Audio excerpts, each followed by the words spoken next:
Sema Bwana Yesu, ninakushukuru kwa neema, kwa neema yako umenipa, nami nimeiona tena, tarehe moja ya mwezi wa 6. Bwana Yesu, ninakushukuru katika yote ninakushukuru. Hebu fungua kinywa chako, mwambie Yesu asante kwa kukupa neema kuona tena tarehe moja ya mwezi wa 6. Kuna wengine walitamani tuwe nao leo, walitamani wafikepo leo, lakini hawakupata hiyo neema, hawakupata hiyo kibali, hawakupata hiyo nafasi.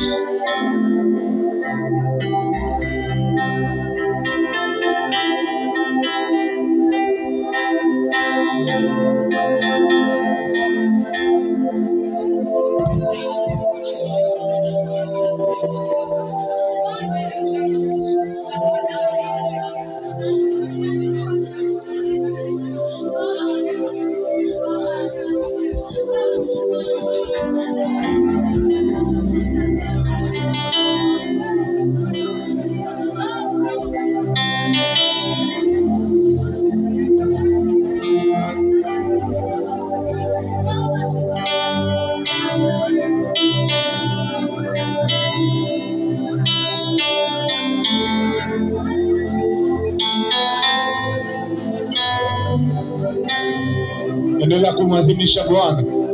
Mwambie Yesu asante. Nimeiona tarehe moja ya mwezi wa 6. Katika magumu yote, katika vita zote, katika hekaheka zote za maisha, katika hekaheka zote za rohoni na za mwilini, Bwana Mungu amekupa nafasi wewe na familia yako, na umeweza kuiona siku nyingine ya leo. Umeweza kuiona siku nyingine, umeweza kuona mwezi mwingine, lakini umefanikiwa kuwepo katika nusu ya mwaka, umekuwepo katika theluthi ya kwanza, umekuwepo tena katika theluthi ya pili. Hebu mwambie Bwana Yesu asante. Hebu mwambie Bwana Yesu asante. Hebu mwambie Bwana Yesu asante. Maana unapomshukuru kwa theluthi ya kwanza, unapomshukuru kwa theluthi ya pili, unapomshukuru kwa robo ya kwanza, unapomshukuru kwa robo ya pili, maana yake unamwambia Bwana, Baba ikikupendeza hata mwaka nimalize.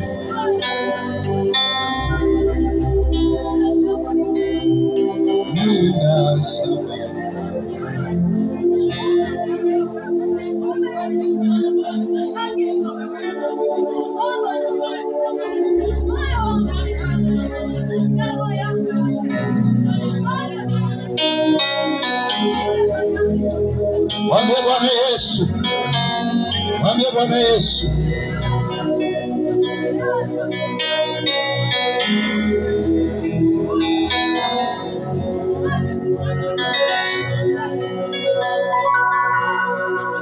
Nina sababu ya kukuabudu,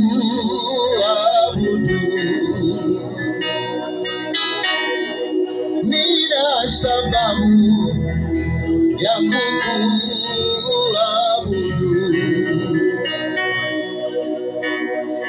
nina sababu ya kukuabudu.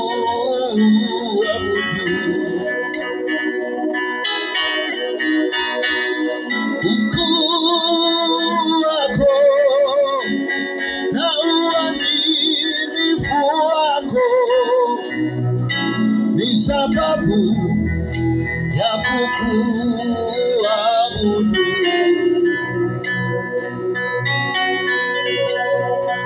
Ukuu wako na uaminifu wako ni sababu ya kukuabudu. Haleluya, haleluya, ina sababu ya kukuabudu. Haleluya, ina sababu ya kukusifu. Yehova, acha tukuabudu, acha tukuabudu. Umetufikisha tena tarehe ya leo. Hatukustahili, hatukustahili Bwana. Utukufu ni wako Yesu. Sema, Bwana Yesu, ninaweka kila kitu mikononi mwako, kazi zangu zote, kila kitu cha kwangu katika mwezi huu. Kama nilivyoanza na wewe, ndivyo Baba nimalize na wewe. Kama nilivyoanza na wewe, kama nilivyofunga mwezi wa 5 na wewe, na nimefungua mwezi huu na wewe, ndivyo Bwana nitakavyoanza mwezi wa 7. Taanza tena na wewe. Usiniache Bwana hata hozi moja. Bwana Yesu, ambayo hayawezekani na tabili, kama vile mvua inavyoshuka ikainyeshea nchi, na nchi ikachipua. Bwana Yesu, kama vile barabara haziachi na wala hazikosi watu na vyombo vinavyopita juu yake, ndivyo Bwana malaika zako, malaika wako hawatakoma kwenye maisha yangu, hawatakoma kwenye kazi yangu, hawatakoma kwenye uzao wangu, hawatakoma kwenye maombi yangu, kama vile neno lako linavyosema, malaika wa Bwana hufanya kituo wakizunguka na kuwalinda wamchao. Ndivyo itakavyokuwa katika mwezi huu. Mikononi mwako nayaweka maisha yangu, naweka kizazi changu. Bwana Yesu, bila wewe sitaweza. Ninaamini umefanya, imekuwa kwa jina la Yesu. Tapia Bwana Yesu makofi. Amen. Chukua nafasi yako kae sasa. Tutembee nalo siku ya leo. Ina kichwa kinachosema roho inayofanya vita nawe mwisho. Roho inayofanya vita na wewe mwisho.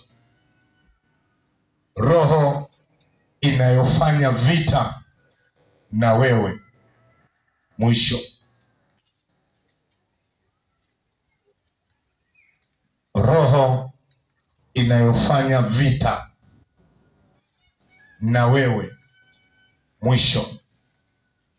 Najua wasomaji wa Biblia tunaelewa au tutapata kuelewa vizuri, kwa sababu Biblia inasema heri mwisho wa jambo kuliko mwanzo wa jambo. Kuanza vizuri sio kumaliza vizuri. Tunakwenda sawa sawa? Unaweza ukaanza vizuri na ukamaliza vibaya, au ukaanza vibaya ukamaliza vizuri. Mungu haangalii umeanzaje, Mungu anaangalia umemalizaje. Narudia, Mungu haangalii umeanzaje, Mungu anaangalia umemalizaje. Shetani hadili na mwanzo wako, Shetani anadili na mwisho wako. Kwa nini? Mwisho wa kila kitu ni matokeo ya vitu kwenye maisha ya mtu. Narudia, mwisho wa kila kitu ni matokeo ya kitu kwa mtu. Kwa hiyo kama mwisho ni matokeo ya kila kitu kwa mtu, uwe na uhakika ya kwamba adui hata dili unaanzaje. Adui atadili na wewe unamalizaje, kwa sababu unapomaliza ndio mwisho wako unatoa matokeo ya kesho yako. Bwana Yesu asifiwe. Bwana Yesu asifiwe. Kwa hiyo iko roho inayofanya vita na watakatifu mwishoni. Mwambie mwenzako mwishoni. Na ndiyo maana wengi tunaweza tukawa na shuhuda nzuri mwanzoni, ila tukawa na shuhuda mbaya mwishoni. Wengine wanaanza na shuhuda mbaya mwanzoni, matokeo yake wanamaliza na shuhuda nzuri mwishoni. Elewa ya kwamba Mungu haangalii umeanzaje, Mungu anaangalia umemalizaje. Kwa nini? Ukisoma kwenye Biblia, nataka nikupe mifano michache.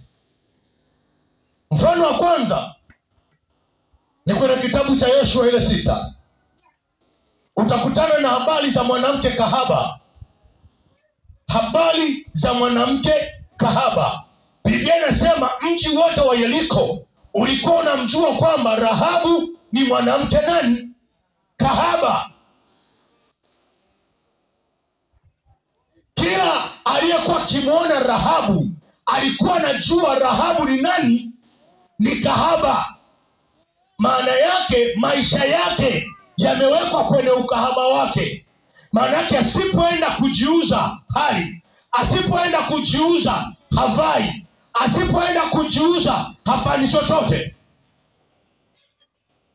Lakini Biblia inasema kwa imani Rahabu yule kahaba hakuangamizwa pamoja na wasio haki. Bwana Yesu asifiwe. Jamani, Rahabu anaonekana ni mwamba wa imani. Kitu gani kilichofanya aonekane Rahabu ni mwamba wa imani? Mwisho wake alimaliza vizuri. Bwana Yesu asifiwe. Bwana Yesu asifiwe. Alimaliza vizuri. Yesu anatupa mfano kwenye kitabu tena cha Mathayo, habari za mtu mmoja aliyekuwa na shamba la mizabibu. Yule jamaa akatafuta watu waende kulima, kulipalilia, kuitunza shamba lake. Alipoenda kutafuta wafanyakazi, akapatana nao dinari moja. Alipatana nao nini? Dinari moja. Alipokuwa ametoka kuonyesha shamba mida ya 4 asubuhi, akakutana na wengine hawana kazi. Bwana Yesu asifiwe. Bwana Yesu asifiwe sana. Akakutana na wengine hawana nini?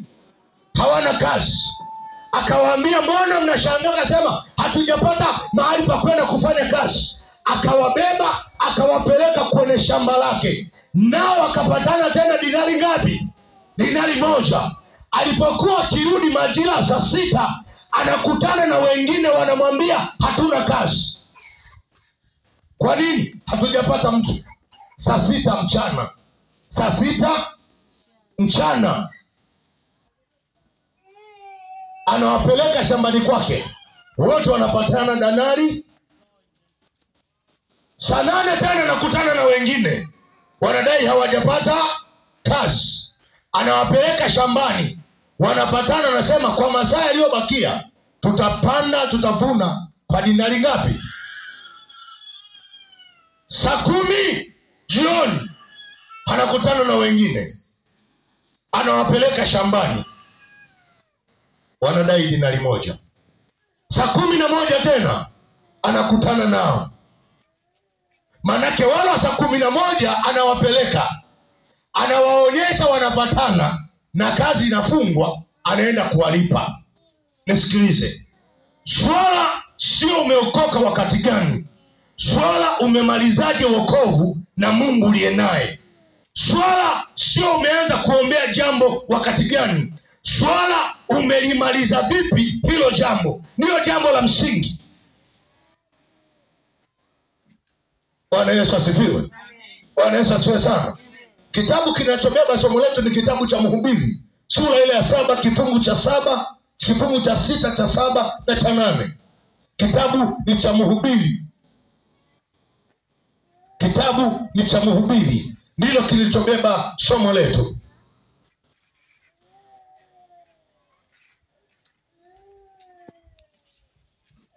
Somo letu.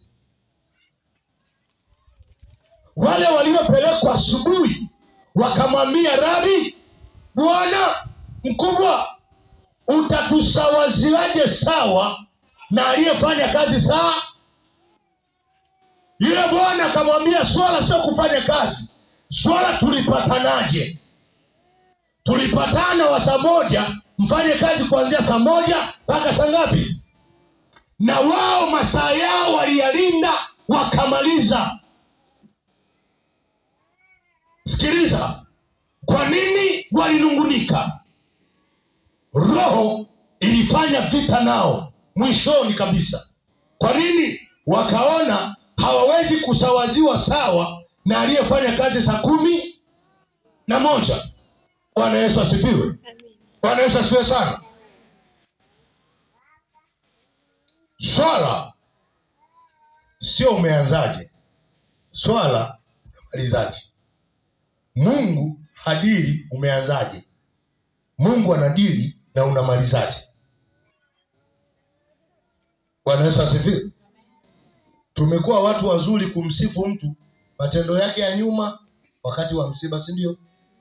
Alikuwa mtu mzuri, mpole, mcheshi, kumbe hapa katikati lilikuwa ni likisadi na nchi yake. Bwana Yesu asifiwe sana. Hapa katikati akavuruga. Mungu hadiri umeanzaje, Mungu anadiri umemalizaje. Na shetani hadiri na mwanzo wako, anadiri na mwisho wako. Kwa nini? Kuna roho inayofanya vita na wewe katika mwisho wako. Kwa nini? Mwisho wa kila kitu ni matokeo ya vitu kwa mtu. Mwisho wa maombi yako ni matokeo ya majibu ya maombi yako. Suna nielewa hapo? Suna nielewa hapo? Mwisho wa maombi yako ni matokeo ya majibu ya maombi uliokuwa unafanyaje, unayoyaomba. Kwa adui anafanya vita na wewe mwisho. Kwa nini? Unapokaribia kumaliza, Biblia inasema ndio unapokea. Maandiko yanasema tukiisha kukubaliwa tunapokea nini? Taji. Kwa adui anadili na majira ambayo unaokwisha kukubaliwa. Maana baada ya kukubaliwa kinachofuata ni kupokea kile ulichofanyaje, ulichoomba. Kwa adui anadili na wewe usikubaliwe ili ukapokea kile unachofanyaje. Na ndiyo maana ni rahisi sana watu mwanzoni kuwa na nguvu ya kumtafuta Mungu, ila kadri unapozidi kwenda adui anacheza nao. Mwambie mwenzako anacheza na wewe. Unakuta una bidii kubwa sana ya kumtafuta Mungu wakati unaanza, ila kadri unapozidi kwenda ile bidii inaporomoka taratibu. Elewa ya kwamba mwisho wa kile unachokitafuta mbele za Mungu kimefika, ila adui anakuchelewesha njiani. Na ukiona umefika mwisho, umemaliza vibaya, elewa ya kwamba kwa Mungu hakuna kuanzia ulipoishia. Si unaelewa? Unarudi tena unaanza mwanzo. Ukianza mwanzo tena kupambana.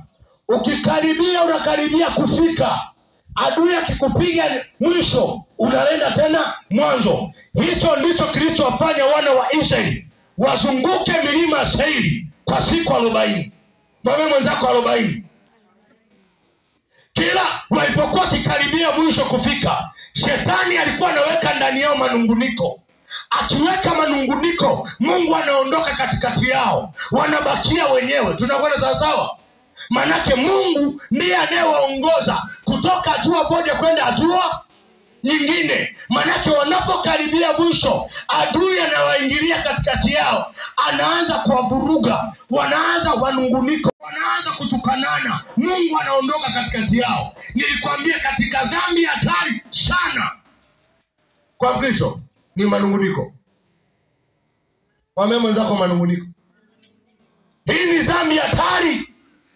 Ninamuondoa Mungu sekunde kwenye maisha yako. Kwa wakajikuta wanazunguka Seiri. Wanapokaribia kumaliza, wanajikuta wameanza tena wapi? Moja. Kwa nini?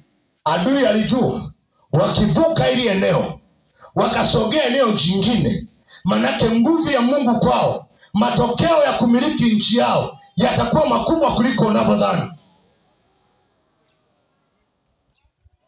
Bwana Yesu asifiwe. Bwana Yesu asifiwe sana. Amina, amina. Amina, amina. Kwa heri mwisho, kwa iko roho inayofanya vita mwishoni. Kitabu cha Mhubiri 7:8, maandiko yanasema,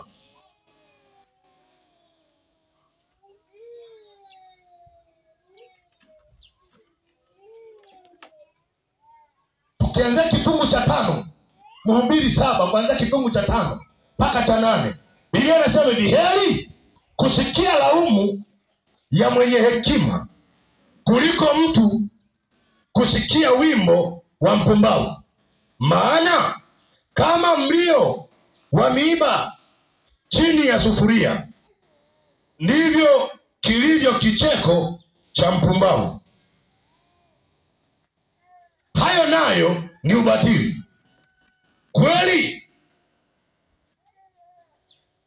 jeuri humpumbaza mwenye hekima, na rushwa huharibu ufahamu. Heri mwisho wa neno kuliko mwanzo wake, na mvumilivu rohoni kuliko mwenye roho ya kiburi. Mwambie mwenzako, mvumilivu rohoni.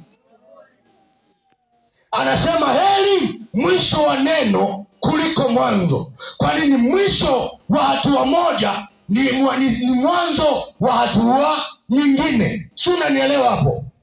Kwa hiyo adui akicheza na wewe mwisho wako, maana yake amekanyaga mwanzo wa hatua nyingine. Biblia inasema kwamba tunatoka utukufu kwenda nini? Maana yake kama adui akicheza na wewe kwenye utukufu wa kwanza, usitegemea kuupata utukufu wa pili. Mhubiri anasema heri mwisho wa neno. Kwa nini? Mwisho wa kila kitu ni matokeo ya kitu. Hiyo usisahau. Mwisho wa kila kitu ni matokeo ya kitu. Na ndiyo maana mwisho wa Yesu kuwepo duniani ni mwanzo wa Roho Mtakatifu kuweko wapi? Sio hapo unanielewa? Mwisho wa Yesu kuweko duniani ni mwanzo wa Roho Mtakatifu kuweko wapi? Na ndiyo maana Shetani hadili na wewe unaanzaje? Shetani anadili na wewe unamalizaje? Katika roho inayofanya vita mwishoni, hii roho ina mapacha wake. Mwambie mwenzako mapacha wake. Na hao mapacha wake wako aina mbili, wako wawili. Hao wanafanya vita na wewe mwishoni mwako. Kwa wakifanya vita na wewe mwisho wako, maanake wamekamata kesho yako. Wakikamata kesho yako, uwe na uhakika kwamba kila siku utakuwa unaona kama vile Mungu akuoni. Kumbe adui anadili na wewe mwisho. Mwambie mwenzako mwisho. Biblia inasema hivi, Yesu akafunga siku 40 mchana na nini? Biblia inasema siku ya 37, ya 38 na 39, maandiko yanasema mwisho Yesu akaona nini? Njaa. Mjaribu hakuja kumjaribu wakati anaanza kufunga. Mjaribu alimjaribu mwishoni wakati anamaliza kufunga. Akamwambia, ikiwa wewe ndiwe mwana wa Mungu, amuru ili jiwe liwe nini? Mwisho ndio anaona njaa. Mwambie mwenzako, lazima tuishinde njaa iliyoko mwisho. Mwambie tena, lazima uishinde njaa iliyoko mwisho. Usipoweza kushinda mwisho, uwe na uhakika adui atakurudisha nyuma kile itwapo leo. Na ndio maana Kristo hamshangai. Na ndio maana shetani hashangai wewe kuokoka. ila anashangaa mwisho wako wa wokovu wako. Si rahisi mtu kuambia ameokoka, ni rahisi mtu kuambia naomba. Tafuta mwendelezo wake. Unajua bwana, sasa hivi nina nguvu ya kuomba. Unajua ninahitaji naliombea.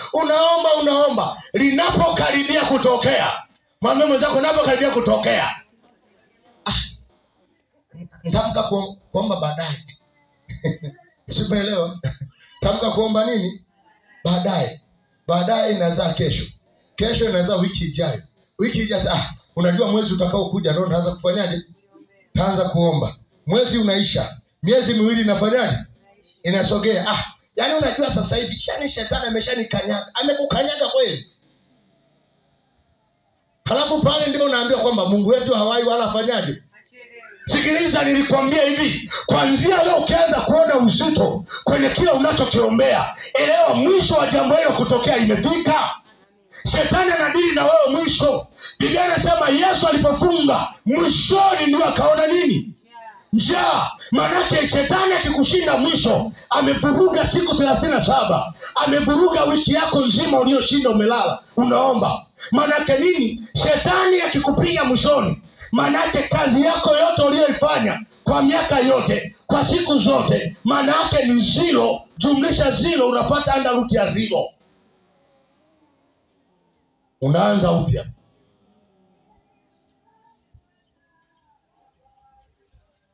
Unabaki tu naimba zile nyimbo zetu tunazijua. Uko wapi Mungu wangu? Fanya hima njoo niokoe. Na ndio maana nikwambia okopa sana. Na ndio maana Yesu anasema inabidi muwe tayari kwa wakati unaofaa na kwa wakati usiofanyaje? Usiofaa. Manake wakati usiotaraji adui anakupiga, adui anakuvuruga. Na ndio maana wengi leo tumekuwa na maombi mgandamizo. Mwambie mwenzako maombi mgandamizo. Manake maombi mgandamizo, manake ni yale maombi unamtafuta Mungu ukiwa umebondwa. Yaani wakabenga wameshakugeuza. Manake leo ni kukuchukua usiku unaota huko makaburini. Kesho anakuhamisha unajiona huko ziwani, katikati ya ziwa. Kesho kuta anakupeleka Bukuba kijijini kwenu. Manake ukiona ndio hapo nakumbuka saa kuomba. Sio, unielewa? Majira ambayo unaona umepata, unakaribia kupata mpenyo. Anakuja shetani akwambia, unaendaga kuomba wapi? Ebenezeri, hata ujinga. Na unaanza kuashiria masikio. Sio, unielewa? Na unaacha vya kuomba, unaacha vya kufanyaje, unaacha nini 1 2 3, 1 2 3 unaanza kutembea nao. Halafu kesho hao ndio wanakupeleka kwenye madeni, wanakukopesha na baadaye wanakuzalilisha. Unaanza kulia, Yesu yuko wapi? Mwambie mwenzako unaingia kwenye maombi ya mgandamizo. Maombi mgandamizo. Bwana Yesu asifiwe. Manake kila siku unakuwa unaanza moja. Kila siku kwenye maisha yako unaanza moja. Kila siku. Nini mwisho? Heri mwanzo wa neno. Heri mwisho wa neno kuliko mwanzo wake. Heri kuvumilia mpaka mwisho katika roho. Kwa unajikuta kwamba kama ulikuwa na jambo Mungu alikuwa anataka kukutendea, hapa katikati kiu ya kuomba inakata, kiu ya kumtafuta Mungu inakata, unatulia. Baadaye ndio kale kaamka na rudi tena. Sikiliza, ukirudi hauanzi ulikoishia, unaanza tena moja. Kwa ndugu zangu Waislamu watanielewa. Yaani kama vile ulikuwa unakaribia kumaliza juzu nzima, ukirudi unaanza tena alifu. Sio, umeelewa? Unarudi alifu. Unaanza tena moja. Sio, umeelewa? Unaenda tena shetani akikupiga unaanza moja. Na ndio maana Biblia inasema msiwe kama watoto wachanga. Mkitupa huku, mtoto mchanga hachagui mikono na mfungwa hachagui gereza. Sasa hii roho inaofanya vita na wewe wakati wa mwisho ina mapacha wake wawili. Pacha wake namba 1 anaitwa roho ya kukaribia kupata. Mwambie mwenzako roho ya kukaribia kupata. Wapendwa, hii roho ya kukaribia kupata, hii ni hatari kuliko roho ya kukaribia kupata.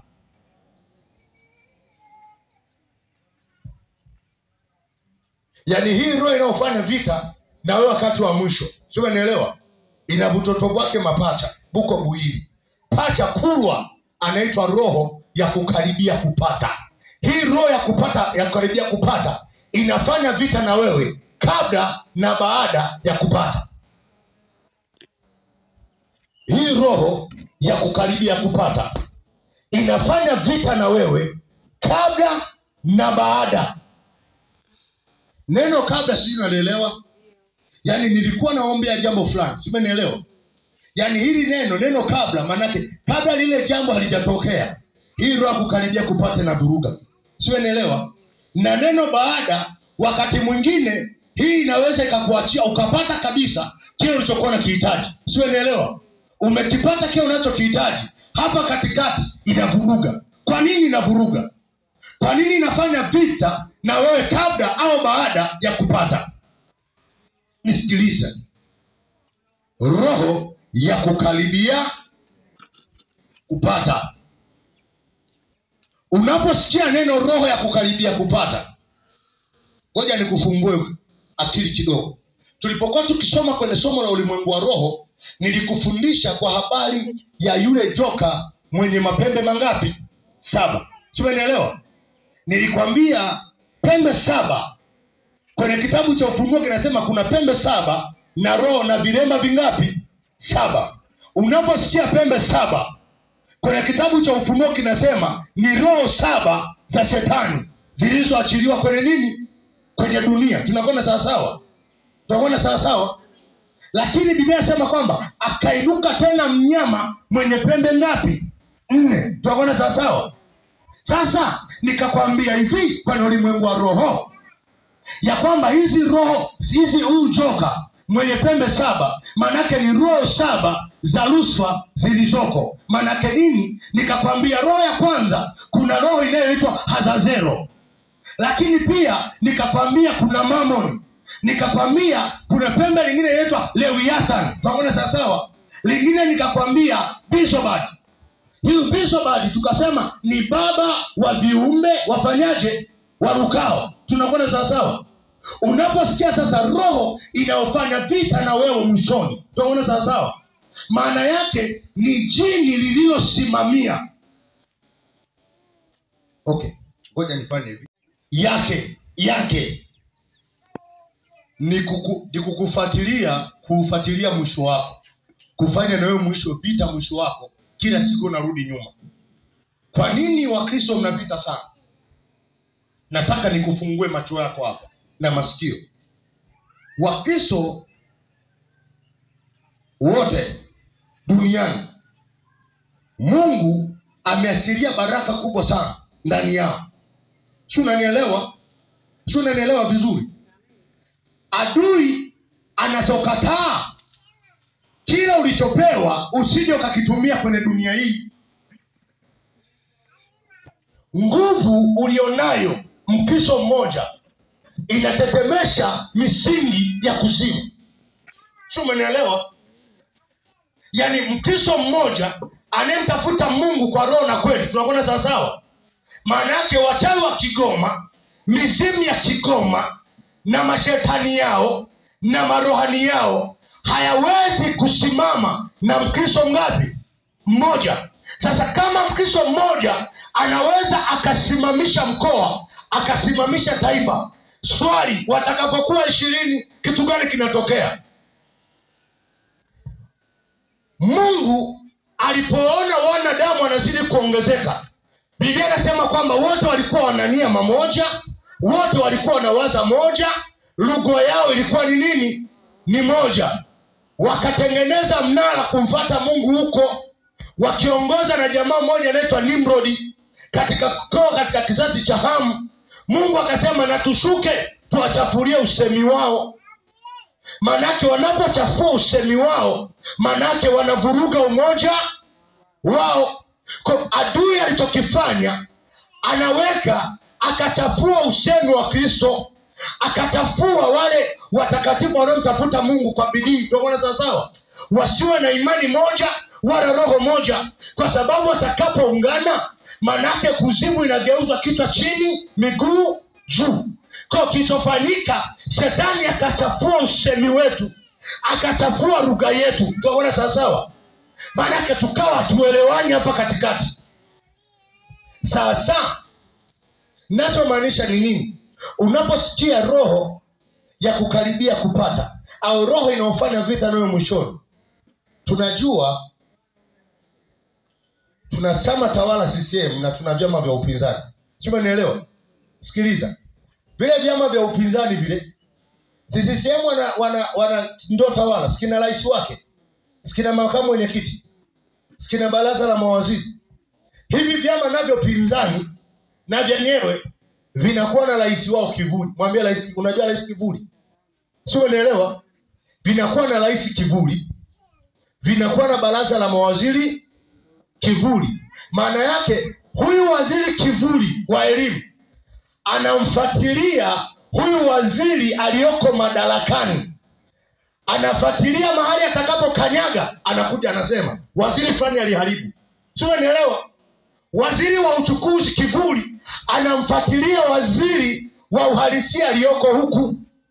Kwa unaposikia kwamba roho ya kukaribia kupata, maana yake ni jini lililokabidhiwa. Sio, unielewa?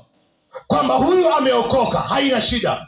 Fuatilia atakapokuwa akikaribia kwenye hatima yake, weka roho ya uzito ndani yake, ili haya moja mbili tatu sifanyaje? Isitokee. Mwambie mwenzako isitokee. Kwa hiyo wewe unaishi duniani, unaishi peke yako ukiomba, na ndio maana kuna wakati mwingine haya mapepo yanavaa mili ya kibinadamu, yanakuwa binadamu. Tunakuwa sawa sawa? Unashangaa kila unachofanya kuna mtu anakufuatilia, kuna mtu anakufuatilia. Unashangaa Mungu amekupa huduma ndani yako, wakati ukiwa unafanya ile huduma unashangaa kuna mtu anasimama tu anaanza kusema vibaya. Yaani unajua anajiona kwa wewe pale kichwa kinapanda, anajiona basi ngoja niviache na mimi naviacha. Unatoka unaenda unakaa pembeni. Elewa kwamba umepigwa. Tumenielewa? Umefanyaje? Umepigwa. Kwa hii roho ya kukaribia kupata inafanya vita nawe kabla au baada ya kupata. Kwa nini hii roho kukaribia kupata inafanya vita nawe kabla au baada ya kupata? Sikiliza. Kuna wengine Mungu anatusaidia, tunakuaga tunagangamala. Mwambie mwenzako tunagangamala. Kwenye matatizo, shetani anapoleta chokochoko zake mwishoni, huaga tunamshinda vizuri tu. Kwa lugha nyingine tunamudu. Sio, umenielewa? Sasa akiona ameshinda, umemshinda kabla haujapata. Sio, umenielewa? Atadili na wewe wakati unapotaka kupata. Yaani umeshapata.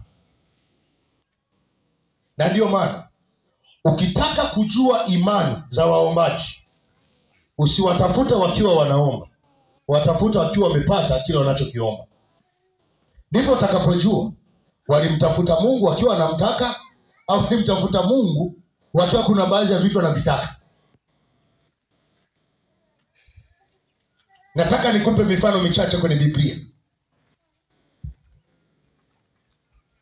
Shetani anakufuatilia. Na ndio maana Yesu anasema imewapasa kumwomba Mungu siku zote bila kufanyaje? Bila kuchoka. Kwa nini? Mshtaki wenu halali wala fanyaje? Hasinzii. Manake anatafuta kasababu, anatafuta mpango namna gani atakudhoofisha.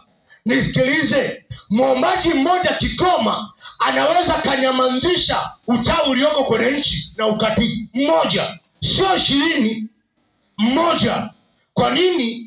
Nguvu tulionayo sisi ni zaidi kuliko nao walionayo majini, walionayo mapepo, walionayo wachawi, walionayo waganga. Si unanielewa hapo? Kwa hiyo anafuatilia mwisho wako. Utaenda kusoma kwenye kitabu cha Samueli wa kwanza, ile sura 13. Sura 10 na ngapi? Sura 13. Ukianzia pointi kubwa sana iko kwenye kifungu cha 11. Ila wewe ukiweza unaweza kuanzia sura ya kwanza. Utaona Sauli kuna kosa lilifanya mbele za Mungu. Sio, umeelewa? Kuna kosa lilifanya mbele za nani? Za Mungu. Lile kosa alipolifanya mbele za Mungu, Sauli akalijua lile kosa. Biblia inasema akaenda kumuomba Mungu kupitia Samueli. Tunaona sawa sawa? Wakati Samueli hajamwambia Sauli Mungu amekujibu au hajafanyaje? Hajakujibu. Samueli akamwambia Sauli, dhambi uliyoifanya mbele za Mungu ni ya kutokumtii na kumsikiliza. Sio, unaelewa? Sasa basi, nenda Gilgali kwa muda wa siku ngapi? Siku 7. Siku 7. Utakaa Gilgali siku 7, na mimi nitakutokea Gilgali katika hizo siku 7. Katika hizo siku ngapi? Ukifika Gilgali usifanye kitu chochote. Unajua chochote? Chochote mpaka nitakapokutokea.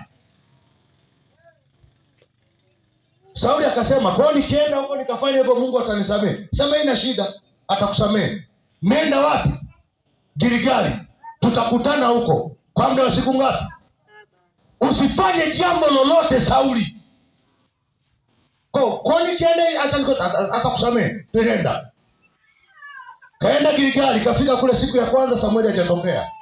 Siku ya pili Samueli hajafanyaje? Hajatokea. Siku ya 3 Samueli hajatokea. Ya 4 hajatokea. Ya 5 hajatokea. Ya 6 Shetani akawaleta, bado siku moja akawaleta Wafilisti ng'ambo. Akaona Wafilisti yanatengeneza, anaandaa vita, magari ya kivita yanakatiza, yanaenda huku, yanaenda. Moyo wa Sauli ukaanza kutetemeka. Akaanza sema, au kwa kuwa Samueli hajaja au Mungu amenikataa. Moyo wa Sauli ukaanza kutetemeka. Tetemeka. Samueli hajaja. Imefika siku ya 7. Jamaa akasema, leteni ng'ombe tutoe sadaka kuteketeza. Yawezekana Bwana ametuleta hapa tupigane na hao jamaa. Anamaliza kuchinja, Samueli anatokea, anamwambia Sauli, umefanya nini? Umefanya nini? Yaani yuko mwishoni kusikia neno la Mungu la msamaha, anakosea. Tafsiri ya kwanza, anarudi tena upya kwenye toba.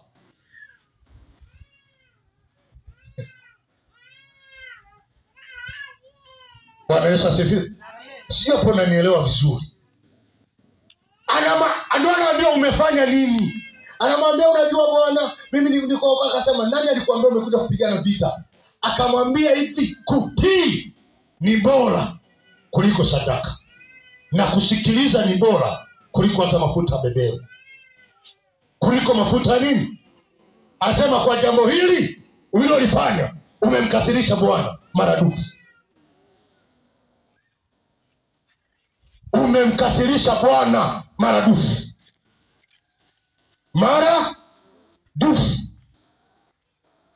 Akamwambia, zoezi lingine unaenda Elimeleki kawapige. Ukifanikiwa kufuta kila kitu nitakusamehe. Jamaa ameenda kule, akawa anachagua wanawake wazuri, piskali anaziweka pembeni. Vizuri anaweka pembeni. Lili vizuri. Akamchukua Gadi. Samueli anakuambia, Sauli umefanya. Sikiliza. Ukimuomba Roho Mtakatifu akakufanikisha, utakazokutana nazo kwenye maisha yako zitakuwa ni kubwa. Sikiliza. Kila palipo na roho ya kukata tamaa, elewa kwamba baraka ndio imefika kwenye maisha yako. Yaani yotembea nao kabisa. Yaani ukiona akili inaweza kukwambia, mbona mwaka jana umeomba Mungu hajakujibu, mwaka huu tena unapambana, achana navyo. Yaani wakati akili inakwambia achana navyo, ndio majibu ya maombi yako. Na ndio maana Yesu anasema atakayevumilia mpaka mwisho ndio atakayeokoka. Sauli zoezi la kwanza akafeli. na akajikuta ufalme wake amepewa nani? Daudi. Kwa nini? Anaambiwa nenda, usifanye chochote, ila roho yako karibia kupata. Yaani ni kama vile Mungu anakuja kwako, anakuambia sasa, muombaji, mwanangu, umeomba vitu vingi, anza kuomba shukrani, nami nitafanya. Si shukrani? Siko nyumbani kwako. Sasa hii roho ya kukaribia kupata inakuja.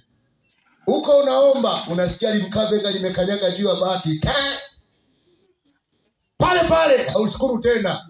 Hata kuanza kusumbua malaika. Nao peleka malaika kwenye vilinge vyao.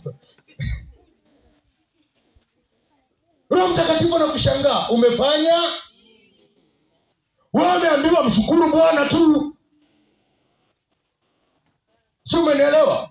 Unashangaa ulikuwa unahitaji na jambo lako, unamwambia Bwana nirejeshe kilichopotea. Ile nguvu ilikuwepo, majira ya kupokea kile kitu. Nisikilize, kupitia hapa roho nisiwafiche, mmewafanya watumishi wa Mungu onekane waongo.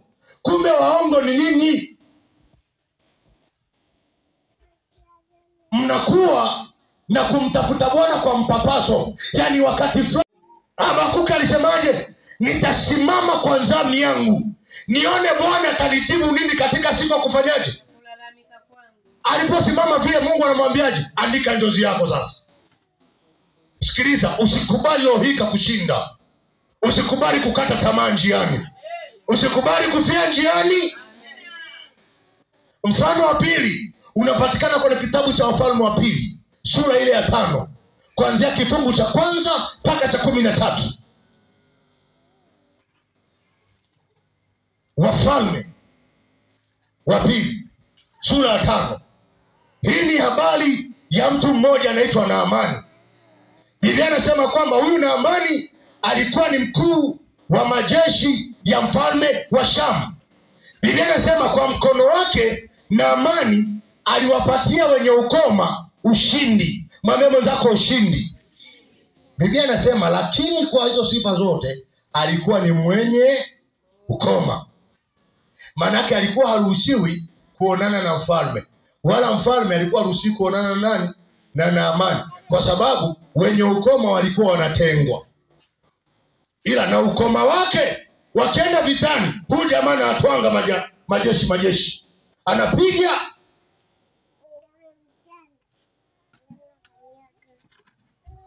Naamani akaenda kufanya vita Samaria, akamchukua mdada mmoja mateka. Yule mdada akampeleka akawa kijakazi wa mke wake. Sasa wakiwa huko katika kazi, unajua wanawake wako jikoni wanapiga story. Kale kadada akamsema, akaambia hivi, laiti kama mume wako angekutana na yule mtu wa Mungu aliyoko Samaria, ukoma wake utapona. Kaambia sema nakwambia hivi, ukoma wake utafanyaje? Utapona. Kweli? Utapona. Utapona kweli? Kweli? Utapona kabisa. Yule dada akaenda kumwambia mimi, akasema mume wangu, huyu mdada huyu mliomtoa huko Samaria, anasema kule Samaria kuna mtu mmoja wa Mungu, eti ukikutana naye ukoma wako utafanyaje? Naamani akaenda kwa mfalme, akamwambia mfalme, nimeshapata mtoto. Si kila siku unatamani unione, hujui namna utakavyoniona. Ila kuna njia moja. Ipi? Kule Samaria kuna mtu wa Mungu, yeye nikikutana naye anaweza kaniponya nikawa niko vizuri, nikaja ikulu tukapanga kila kitu. Mfalme wa Shamu aliposikia, akaandika waraka akapeleka kwa mfalme wa Israeli, akamwambia namleta Naamani umponye ukoma wako. Mfalme wa Samaria akasema, sasa jamani, nimekuwa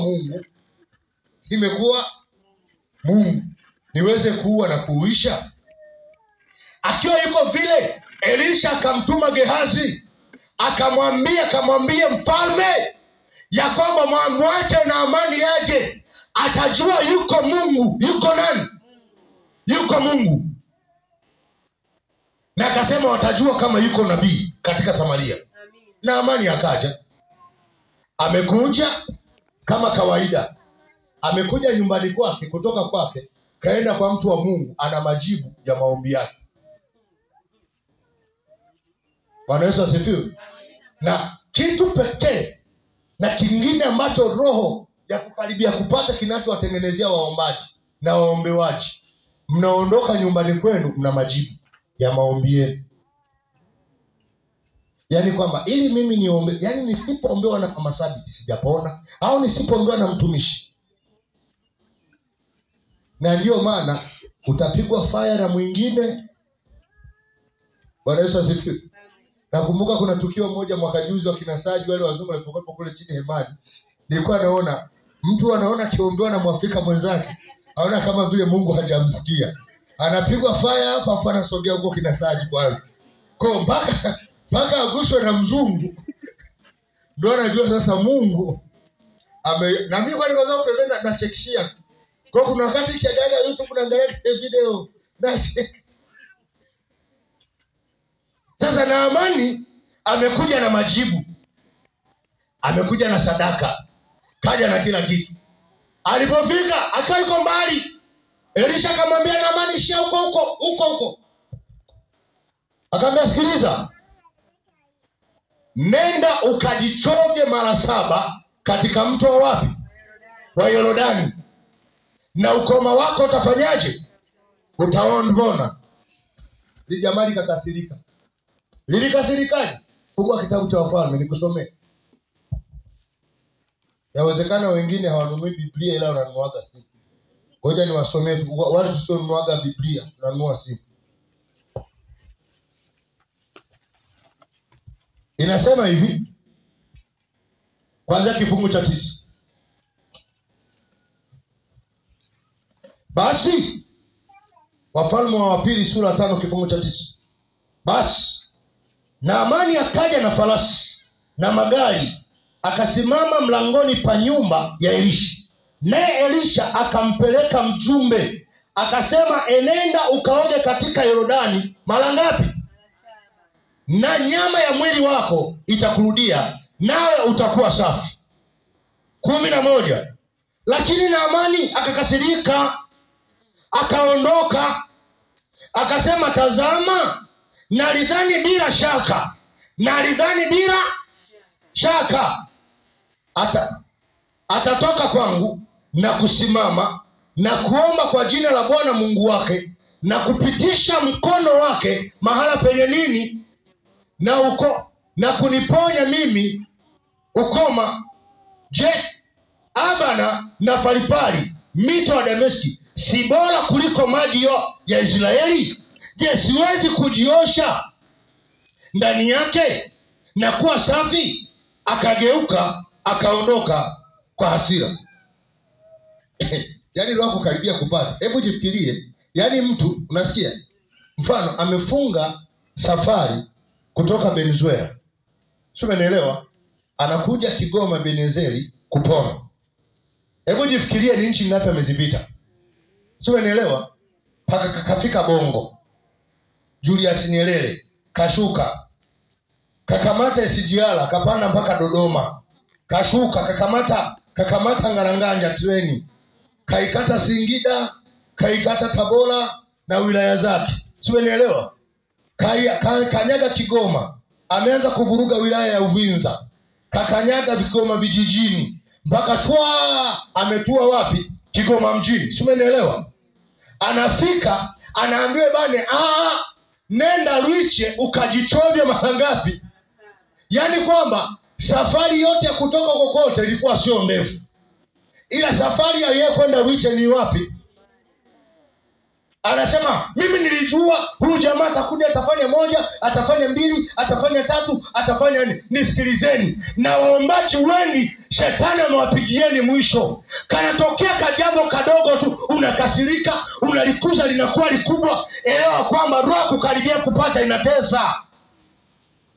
Sikiliza wapendwa, roho kukaribia kupata inakupa nafasi ya kujiinua, ya kujiona wewe ni bora kuliko wengine, ya kuona kwamba wewe hakuna mwingine zaidi yako. Maanake kwamba kila kitu kinafanyika na wewe, bila wewe kifaniki chochote. Sikiliza mtu wa Mungu, ukiona hiyo roho ndani yako, Biblia inasema kwamba mimi nawapinga wenye kiburi, bali wanyenyekevu nawapa neema. Maanake usipojifunza kushuka na kunyenyekea, elewa kwamba utakuwa mtu wa kusikiliza baraka kwa wengine, miujiza kwa wengine, kwako haitokei. Na ndio maana fuatilia walokole leo, ni wengi wanaoongoza kutangaza kwamba shuhuda nyingi watumishi wanazitengeneza, kumbe ni yeye roho kukaribia kupata imemtesa. Anasikia Yesu anabariki, ajiona kwenye maisha yake, kwa akikutana na waliobarikiwa anasema sio bure, wamepangwa hawa.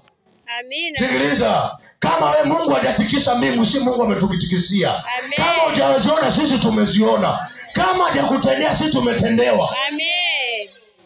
Naamani anaondoka hivi jamani, kwenda Yordani kujichovya, twa ya kwanza, ya pili, ya tatu, ya nne, ya tano, ya saba. Kuna kero gani? Si umenielewa? Jamaa kakasirika. Wakiwa wako njiani, mtumishi wake mmoja akawa na akili, akamwambia hivi, mstari wa 13. Sikiliza maneno ya mtumishi wa Naamani. Akamwambia hivi, watumishi wake wakamkaribia wakamwambia wakasema, baba yangu, kama yule nabii angelikuambia kutenda jambo kubwa, usingelitenda? Je, si zaidi basi akikwambia jioshe uwe safi? Akamwambia hivi, yule jamaa angekwambia jambo kubwa usingelifanya, ningefanya. Dogo unashindwana. Na ndio maana Wakristo wengi, mwambie mwenzako, Wakristo wengi tunakufa kwa kupuuzia mambo madogo. Yaani mtu unaweza ukampata ukamwambia, unajua mpendo, hapa una vita. Una nini? Kwa jina la Yesu shindwa. Mpaka aende hospitali amwambie, ndugu yangu una kansa. Ndio atakuja kwambia, wapendwa tuombe, nina vita. Maana nimeenda hospitali. Mwambie nina nini? Ila kale kaombaji kambandalo ulikutana nako polini, ukakaona si lolote, si nini? Jamaa nasema, huyu jamaa angekwambia jambo kubwa usingelifanya. Na ndio maana leo, sikiliza watu wa Mungu. Siku moja nikaga na mtumishi mmoja mkubwa tu, nikamuuliza, hivi kwa nini huaga mnaombeaga maji mnauzia watu? Akasema hivi, sisi hatutakaji kuwauzia watu maji, wala hatutakaji kuwazia watu nini. Akaniuliza kwa nini? Akaniambia hivi, hichi kizazi ukikipa vitu bure anadharau. Na ni kweli. Ni nini?